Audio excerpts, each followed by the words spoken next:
तुर्कस्तानच्या इस्तंबूलमध्ये झालेल्या हल्ल्यात एकूण 39 जण मृत्युमुखी पडले असून त्यात 2 भारतीयांचा समावेश आहे। मुंबईच्या राजकीय आणि सिनेवर्तुळात प्रसिद्ध असलेले अबीज रिझवी यांचा इस्तंबूलमधील हल्ल्यात मृत्यू झालाय, तर गुजरातमधील खुशी शहा ही देखील हल्लेखोरांच्या बंदुकीच्या गोळीची सावट ठरली आहे। अबीज रिझवी हे न्यू इयर सेलिब्रेशनसाठी इस्तंबूलला गेले होते अशी प्राथमिक माहिती मिळते आहे।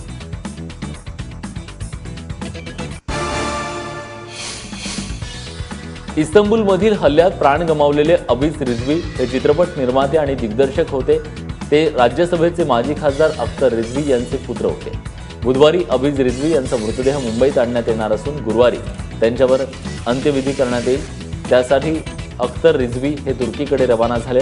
वांद्र्यातल्या त्यांच्या घरी अनेक नामवंत भेट देऊन गेले। राष्ट्रवादीचे नवाब मलिक, मधुर भंडारकर, रवीना टंडन असे अनेक नामवंत त्यांचं सांत्वन करायला गेले।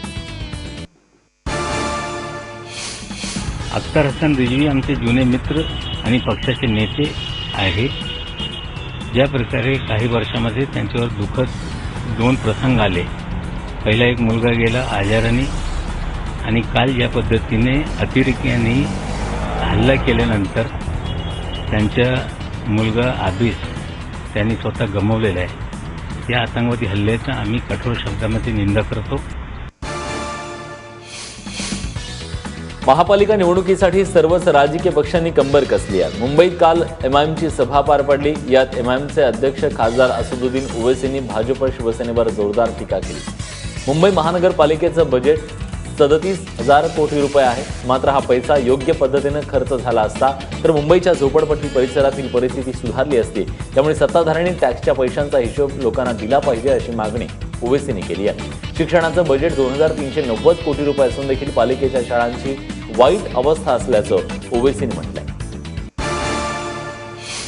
बीएमसी में जिस पार्टी का कब्जा रहा और जिस सियासी जमात से वाबस्ता लोग जिसको आपने मुंतखब करके रुकने बल्दिया बनाया, इन तमाम ने अपनी अपनी जिम्मेदारियों को सही तरह से नहीं निभाया। ससाण्याची सुटका करण्यासाठी गेलेले अग्निशमनचे जवान राजेंद्र भोजने यांचा उपचाराच्या दरम्यान मृत्यू झालाय। गेल्या 21 दिवसांपासून ते मृत्यूशी झुंज देत होते। 10 डिसेंबरला महालक्ष्मी रेसकोर्स इथल्या एका केबलमध्ये ससाणा अडकलेला होता। त्याच्या सुटकेसाठी राजेंद्र भोजने आणि त्यांचे 2 सहकारी तिथे पोहोचले। हे केबल रेल्वे स्टेशनच्या अगदी जवळ असल्यानं ससाण्याची सुटका करताना रेल्वेच्या उच्च दाबाच्या वायरशी भोजने आणि त्यांच्या सहकाऱ्यांचा संपर्क आला, ज्यात भोजने हे 70% भागले। दरम्यान राजेंद्र भोजने यांना शहीदाचा दर्जा देण्यात यावा अशी मागणी त्यांच्या कुटुंबियांकडून करण्यात येते। 31st सेलिब्रेशनच्या नावाखाली दारू पिऊन वाहतूक नियमांचं उल्लंघन करणाऱ्यांना पोलिसांनी चांगलाच धडा शिकवलाय। मुंबई, पुणे, नाशिकसह प्रमुख शहरात कडक पोलीस बंदोबस्त होता। वाहतुकीचे नियम तोडणाऱ्यांवर पोलिसांची करडी नजर होती आणि त्यामुळे प्रत्येक शहरात शेकडो तळीरामांवर कारवाई झाली आहे। मुंबई आणि पुण्यामध्ये करण्यात आलेल्या कारवाईचा आकडा हा 500च्या वर गेलाय। त्यामुळे तळीरामाने 31st साजरी करताना किती दारू रिचवली हे वेगळं सांगायची गरज नाहीये। तर नाशिकमध्ये फक्त 28 जणांवर कारवाई करण्यात आली आहे। मुंबईत सीएनजीवर चालणाऱ्या दुचाकीचं अनावरण करण्यात आलं। 1.2 किलो सीएनजी सिलेंडरची क्षमता असलेली दुचाकी 90 ते 110 किलोमीटर पर्यंत धावू शकते। केंद्रीय पेट्रोलियम मंत्री धर्मेंद्र प्रधान यांच्या हस्ते या दुचाकीचं अनावरण करण्यात आलं। स्वस्त आणि पर्यावरणपूरक असं या दुचाकीचं वैशिष्ट्य आहे। दरम्यान प्रस्तावित मुंबई नागपूर या समृद्धी महामार्गावर गॅस पाईपलाईन टाकण्यात येणार असल्याचंही धर्मेंद्र प्रधान यांनी सांगितलंय। तर जे विद्यार्थी ग्रीन एनर्जीचा वापर करतील अशा विद्यार्थ्यांसाठी विशेष गुणांचा विचार केला जाईल असं शिक्षण मंत्री विनोद तावडे यांनी म्हटलंय। अंधेरी एमआयडीसी परिसरातील होली स्पिरिट हॉस्पिटलजवळ काल रात्री आग लागली। एका बंद आईस्क्रीम पार्लरला ही आग लागली। आगीची माहिती मिळताच अग्निशमन दलाच्या 3 गाड्या घटनास्थळी रवाना झाल्या आणि आग विझवण्यात यश आलं। सुदैवानं यात कुठलीही जीवितहानी झालेली नाहीये। मुंबई नाशिक राष्ट्रीय महामार्गावर झालेल्या दुर्घटनेत एक मोठा अनर्थ होता टळलाय। भिवंडीतल्या पडघ्याजवळ एका धावत्या कारनं पेट घेतला, मात्र कारमध्ये बसलेलं दाम्पत्य वेळीच बाहेर आल्यामुळे त्यांचा जीव वाचलाय। दुर्घटनाग्रस्त कारमधल्या सीएनजी किटचा स्फोट झाल्यामुळे कारला आग लागली असल्याची प्राथमिक माहिती मिळते. दरम्यान कारला लागलेली आग विझवण्यात आली आहे.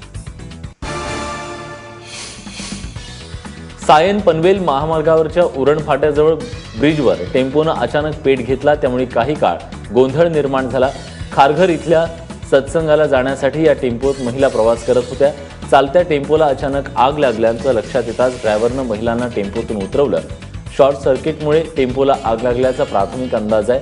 अग्निशमन दलाने टेम्पोला लागलेली आग विझवल्यानंतर सायन पनवेल मार्गाची वाहतूक सुरळीत झाली. कालपासून मुंबई पोलिसांची ड्युटी ही 8 तासांची झाली आहे. पोलीस आयुक्त दत्ता पडसलगीकर यांनी याबद्दलचा निर्णय जाहीर केलाय. याआधी 14 ते 15 तास, अन्यथा पूर्णपणे 24 तास पोलिसांची ड्युटी असायची.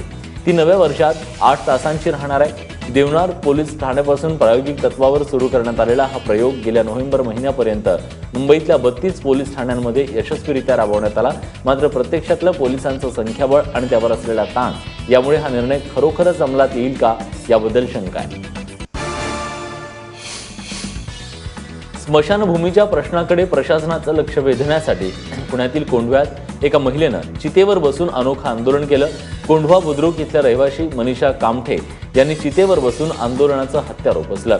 कोंढव्यातील स्मशानभूमीच्या दुरुस्तीचं नागरिकांकडून वारंवार मागणी होतीये, मात्र प्रशासन त्याकडे साफ दुर्लक्ष करत असल्याचा आरोप आंदोलक महिला मनीषा कामठे यांनी केलाय.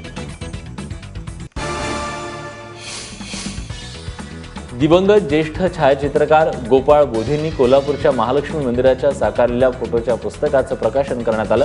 मुंबईच्या महालक्ष्मी मंदिरात या पुस्तकाचं प्रकाशन केलं गेलं. कोल्हापूरच्या महालक्ष्मी मंदिराचं हवाई छायाचित्रण या पुस्तकात आहे. गोपाळ बोधेंचे पुत्र समीर बोधेंनी या पुस्तकाचं संकलन केलंय.